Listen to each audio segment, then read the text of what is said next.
तुम्ही 3 प्रभागातून विजय झालात. तुमचं प्रथमतः अभिनंदन. थँक्स.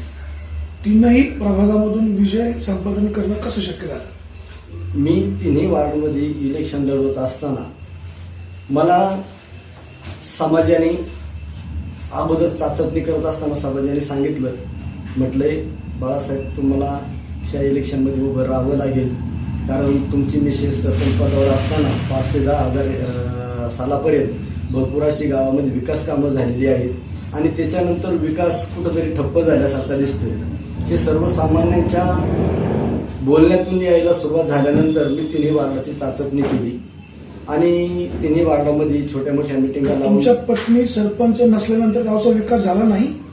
नाही, काय झालं मुळात आहे ना, एकतर 2001 पासून कविता पांडुरंग दिवेकर सर माजी सरपंच ह्या महिला सरपंच असताना, त्याच्यानंतर 2005 ते 10 ह्या कालावधीमध्ये अरुणा बाळासाहेब दाते ह्या सरपंच पदावर असताना ह्या 10 वर्षामध्ये जेवढी कामं झाली या गावामध्ये विकास कामं, त्याच्यानंतर एकही विकास काम चांगल्या प्रकारचं झालेलं नाहीये.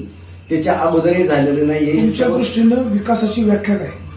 सगळ्यात महत्वाचा विषय समाजाला बरोबर घेऊन चालणं, समाजाच्या ज्या सुखसोयी समजा असतील किंवा अडीअडचणी ज्या असतील त्या अडीअडचणींवरती मात करणं, त्यांना त्या अडीअडचणींमधून सोडवणं.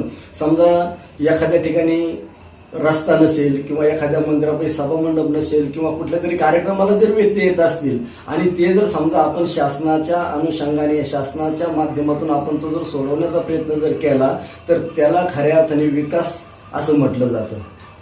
आता याच्या निवडणुकीच्या अगोदर जे सरपंच होते ते त्यांची पत्नी दोघेही विजयी झाले.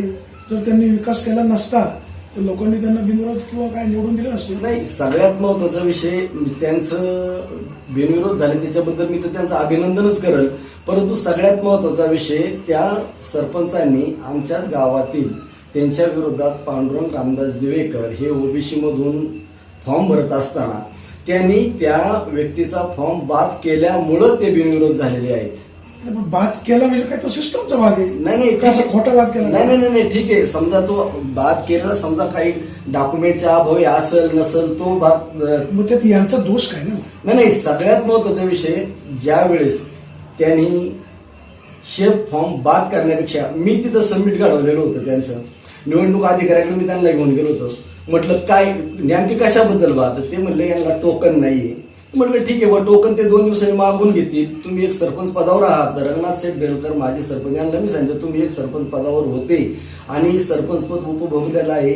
समजा 2 दिवसांनी त्यांनी टोकन समजा जोडण्याची त्यांची तयारी आहे तर मग तुम्ही त्यांच्यावरती ऑब्जेक्शन कशासाठी घेता? निवडणूक एक लढाई आहे, त्याच्यामध्ये थोडेसे शह प्रतिशह डाव प्रतिडाव आलेच ना. नाही, ठीक आहे. समजा शह देणं हे त्यांचं काम आहे, त्याच्याबद्दल वादच नाही. मला त्याच्याबद्दल त्यांना काही माझं दुमत नाही. समजा त्यांनी समजा कुठलीही गोष्ट समजा आक्षेप घेऊन समजा बाद केली असेल, बाद केला म्हणजे त्याचा अपुरा फॉर्म होता म्हणूनच बाद झाला, त्याच्याबद्दल हे वाद नाही. पण मला काय म्हणायचे, जर समजा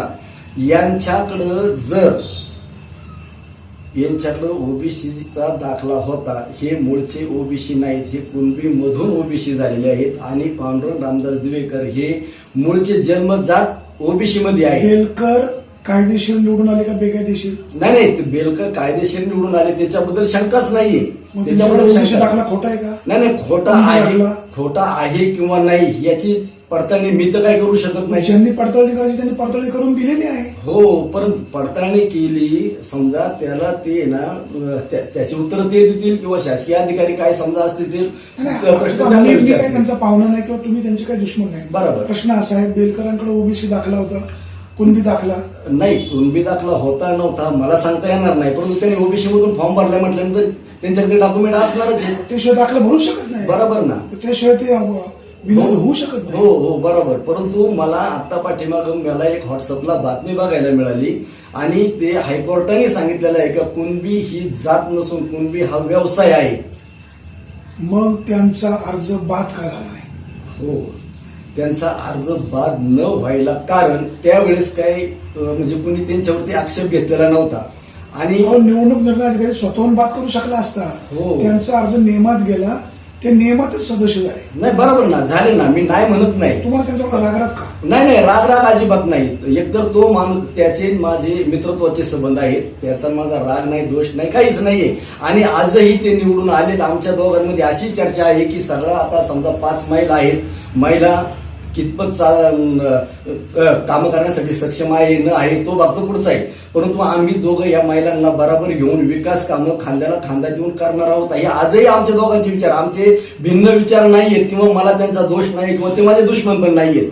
फक्त मला काय सांगायचंय का त्यांनी एक सरपंच पद उपभोगलेलं होतं आणि त्यावेळेस त्यांनी बाद न करता एक लढाई होऊन द्यायला पाहिजे होती. माझं असं तुम्ही प्रामाणिक त्यांना मत. नाव ठेवता, तुम्ही 3 ठिकाणी उभे राहता.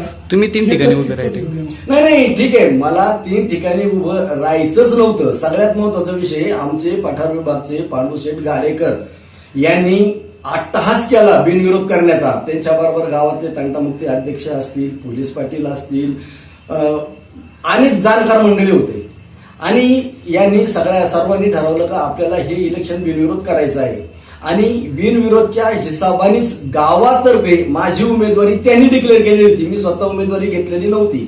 मला ह्या मंडळीने उमेदवारी दिली होती. त्यांनी सांगितलं होतं का तुम्हाला या वेळेस इलेक्शन लढवावं लागेल आणि बिनविरोध म्हणून आपण सगळी टोटल आखी निवडणूक बिनविरोध करणार आहोत. बाळासाहेब, तुम्हाला तिन्ही वार्डातून बिनविरोधसाठी उभं केले का त्यांनी? नाही, मला एकाच वार्डातून बिनविरोधसाठी उभं केलं. म्हणजे गावाने निर्णय घेतलेला होता टोटल बिनविरोध करायची म्हणून. परंतु विषय असा झाला त्याच्यानंतर की काही मंडळी बिनविरोधला तयार होत नव्हती. नाही, आता तुमचं ग्रामपंचायत इलेक्शन तर बिनविरोध झालं नाही, पण तुम्ही 3 ठिकाणावरून उमेदवारी अर्ज भरलात, 3 ठिकाणावरून उमेदवारी निवडणूकही लढलात आणि विजयी झालात. तर तुम्हाला असं वाटत नाही का आपण 3 ठिकाणी भरला, कसा भरला? म्हणजे सांगतो ना, विषय असा झाला की ज्यावेळेस बिनविरोध करण्याच्या माध्यमातून ही सगळी मंडळी ज्यावेळेस विचार करत होते त्यावेळेस मी त्यांना संगनमताने सांगितलं ठीक आहे, काय हरकत नाही, आपण बिनविरोध करून घेऊ. परंतु काही विरोधी मंडळी ते म्हणजे आमची इमेज, आमची प्रतिष्ठा, आम्ही बिनविरोध करणार नाही, आम्ही इलेक्शनच लावणार. आणि समोरचा माणूस ज्यावेळेस म्हणतोय बिनविरोध करा, याचा अर्थ त्याला इलेक्शन लढवायची तयारी नाहीये असा समोरच्या पार्टीनं हे केल्यानंतर मी म्हटलं ठीक आहे, हरकत नाही. जर समजा प्रत्येकाची प्रतिष्ठा इमेजच असेल तर एकदा बघूया आपली बी प्रतिष्ठा आणि आपली इमेज काय आहे. आणि त्या अनुषंगाने मी तिन्ही वार्डातल्या सर्व मिळतील तेवढ्या माणसांबरोबर चर्चा करूनच मी हा निर्णय घेतला की जर समजा प्रतिष्ठा जर येत असेल याच्यामध्ये इलेक्शन मध्ये, मी प्रामाणिकपणे त्यांना सांगत होतो की आपलं इलेक्शन बिनविरोध होत्या, आपल्याला शासनाकडून काही निधी मिळेल, त्याच्यामध्ये आपल्याला गावची काहीतरी विकास कामं करता येतील. परंतु ज्यावेळेस ही प्रतिष्ठा इमेज मध्ये आली त्यावेळेस मी असं ठरवलं की आपल्याला आता तिन्ही वार्डामध्ये फॉर्म भरायचे आणि आपल्याला आपले निदान इमेज आणि प्रतिष्ठा काय असते हे तरी आपल्याला जाणून घेता येईल. आणि दुसरी गोष्ट, समजा आजला आपण लोकसहभागातूनच जर सरपंच पद लढवत असतो तर आपल्याला मतदान किती होईल त्याचा आपल्याला अंदाज येईल. ह्या सगळ्या गोष्टीचा विचार करून मी तिन्ही वार्डामध्ये फॉर्म भरलेला आहे. आणि तिन्ही वार्डातून फॉर्म भरून जनतेच्या जवळ जाऊन, जनतेच्या समस्या जाणून, जनतेच्या काही समस्या सोडून मी असं सांगू इच्छितो की हे जनतेने मला दिलेलं. तुम्हाला जनतेने लोकमत दिले का तुम्ही थोडस जनतेवर दबाव तंत्र वापरलं? अजिबात नाही. एक चर्चा अशी ऐकायला मिळते का तुम्ही जे चोळीच्या बंधाऱ्यातून मायनर टँकमधून जे गावाला पाणी पुरवठा होतोय तो पाणी पुरवठा तुमच्या शेतातून होतोय, त्या शेतातले पाईपलाईन तुम्ही फोडणार, गावाला पाणी मिळून देणार नाही, असं एक चर्चा ऐकायला मिळते. याच्या बाबतीत तुमचं काय म्हणणं आहे? नाही ठीक आहे ना, तुम्ही समजा चर्चा ऐकायला आली असेल, अजूनही बऱ्याचशा काही चर्चा आहेत. आता तुमच्या ह्या तर प्रश्नाचं मी उत्तर देतोच, परंतु त्याच्या अगोदर आमचे मुंबईवाले गावाला आले होते, मुंबईकर मंडळी. त्या मुंबईकर मंडळींच्या व्हॉट्सअपला एक अशी बातमी गेली होती की बाळासाहेब दाते गावामध्ये विजेची डीपी बसवून देत नाही, त्यांनी गाव वेठीस धरलेले, अशी चर्चा होती त्यांच्यामध्ये. तर त्यांना मी सांगितलं, म्हटलं ठीक आहे, समजा तुमच्या व्हॉट्सअपला काय बातमी आली असेल हे मला माहित नाही, परंतु बातमी कुणी दिली याचा तुम्ही शोध घ्या आणि गावातल्या काही मंडळींना विचारा नेमकी डीपी कोण बसून देत नाही. तर त्यावेळेस आमच्या गावचे देवस्थान कमिटीचे माजी अध्यक्ष रामदास बेलकर यांनी मुंबईकरांना उत्तर दिलं की एका महिन्यात 4 डिप्या फेल झाल्या तर त्या 4ही डिप्या बाळासाहेब दातेंनीच बसवलेल्या आहेत. तोपर्यंत तर काय हा बाकी विषय नव्हता. मग मी गावाला वेठीस धरतो, डीपी बसून देत नाही, याचा अर्थ हा होतो का? नाही, पाणी पुरवठ्याच्या बाबतीत काय? सांगतो ना. दुसरी गोष्ट, आता तुम्ही सांगताय पाणी पुरवठ्याच्या बाबत, तर तुमच्या माहिती का सांगतो, आताही माझ्या शेतातूनच पाईपलाईन चालू आहेत, नवीन पाईपलाईन होणाऱ्या, पहिल्या जुन्या झाल्या त्याही माझ्या शेतातूनच झालेल्या आहेत. परंतु मी त्या पाईपलाईनवाल्या शेतकऱ्यांचा आज एक प्रश्न आहे का आमच्या गावामध्ये अनेक गावच्या एका व्यक्तीनं जमीन जी खरेदी केली आहे त्या जमिनीतून ती पाईपलाईन जात आहे आणि तिथं ती पाईपलाईन अडवलेली आहे आणि त्याचाच मी सोल्युशन काढण्यासाठी शेतकरी अधिक तो मालक यांचा मध्य शोधतोय. मी आजही त्यांची मिटिंग लावण्याचा प्रयत्न करतोय आणि ती पाईपलाईन सरळ मागे कशी निघून जाईल, शेतकऱ्यांचं नुकसान कसं टळेल ह्या गोष्टीचा आम्ही विचार करतोय. मग त्याच्यात जर समजा माझे विरोधी मंडळी सांगत असेल का बा हा माणूस पाईपलाईन अडवतो, फोडतो, दुनियादारी करतो, तर त्या माणसाने समोर येऊन उत्तरं द्यावीत. बाळासाहेब, तुम्ही मगाशी असं म्हणाले का बेलकर सरपंच होते, त्यांनी समोरच्या माणसावर अशा प्रकारे ऑब्जेक्शन घेणं किंवा अप्रत्यक्षपणे रडीचा डाव खेळणं योग्य नाही अशी तुमची अपेक्षा होती. बरोबर. ती कदाचित तुमच्या दृष्टीने जास्त पण आहे. बरोबर. तुम्ही 3 ठिकाणी निवडणुकीला उभे राहिलात, तुम्हाला असं वाटलं नाही का 2 कार्यकर्त्यांना अन्याय होतोय, त्यांना पण आपण विजयी करून आणू? नाही, सगळ्यात महत्वाचा विषय, मी त्यांना विजय म्हणण्यापेक्षा आहे ना, मी टोटल पॅनल सुद्धा लावू शकत होतो, परंतु मला पॅनल चर्चा मुद्द्यावरच करू. तुम्ही जेव्हा मगाशी म्हणाले ना की बेलकरांनी गाडेकरांना थोडं सहकार्य करायला हवं होतं, तुमचं म्हणणं ठीक आहे, तुमच्या दृष्टीने योग्य आहे. तसं तुम्हाला असं वाटत नाही का आपण 3 ठिकाणी उभे राहिलो, अजून दोघांना जर संधी दिली असती ते विजयी झाले असते?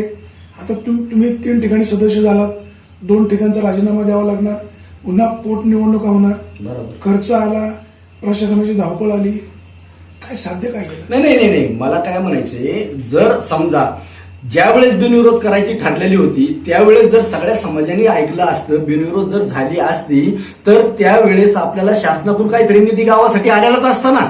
ते चुकीचं वागलं तुम्ही पण तसं नाही ना, मला ते नाही म्हणायचं. ते चुकीचं वागले हे मला म्हणायचं नाही, ते चुकी बरोबर हे मी ठरवणारा कोण, फक्त मला एवढं म्हणायचं. अपेक्षा व्यक्त करता. हो, मग तुम्हाला असं वाटत नाही का 2 कार्यकर्ते विजय केले असते अजून? नाही, नक्कीच केले असते, त्याच्याबद्दल वाद नाही, परंतु मला गावाने उमेदवारी दिली होती आणि गावातल्या मंडळी ज्या वेळेस समोरची पार्टी बिनविरोध करत नाही त्यावेळेस मला आमचे पठार विभागाचे शिवसेनेचे अध्यक्ष पांडुशेठ गाडेकर यांनी सांगितलं, म्हटले बाळासाहेब आपण एवढे प्रयत्न केले, एवढंच नाही, आता शरद दादांना येऊन मध्यस्थी करायची पाळी आली पठारावरती, शरद दादांना येऊन काही मंडळींना सांगायची पाळी आली का आता तुम्ही थांबा, बिनविरोध करताय, बिनविरोध करून घ्या, तरी समोरची माणसं ऐकत नाही. त्यावेळेस स्वतः शरद दादांनी त्या व्यक्तीला सांगितलं का अरे तुम्ही ह्या वर्षी बाळासाहेब दातेंना उभं राहू द्या, पुढच्या वेळेस तुम्ही स्वतः उभे राहा, आम्ही तुम्हाला मदत करू. ह्या सगळ्या गोष्टी सांगत असताना समोरच्या प्रतिस्पर्ध्याने ते ऐकलं नाही. तो म्हटला जमणार नाही, मला ह्याच वेळेस संधी पाहिजे. तुम्ही तुमची ताकद दाखवून दिली, हरकत नाही, तर 2 ठिकाणी तुम्हाला राजीनामा द्यावा लागेल. हो, त्या ठिकाणी तुमच्या विचाराचाच माणूस विजय होईल. नक्कीच विजय करून आणण्याची माझी तरी तयारी आहे आणि माझ्या बरोबर समाज आहे, समाजाची तयारी आहे. ती समाजात मला मुळात मी इलेक्शन लढलो हे हेवे देवे करण्यासाठी लढलेलो नाहीये. मला काहीतरी करायचं, तो गावचा विकास करायचा आहे. ते शासनाच्या माध्यमातून असेल किंवा वैयक्तिक माणसांच्या माध्यमातून असेल, कुठला नव्हतं, फक्त आपल्याला विकास कामं करायच्यात आणि ते विकास कामं करण्यासाठी मी इलेक्शनची किंवा सरपंच पदाच्या इलेक्शनची किंवा सोडतीची सुद्धा मी वाट बघितली नाही. मी अगदी मला वाटतं 27 तारखेला मी मंचर ह्या ठिकाणी 27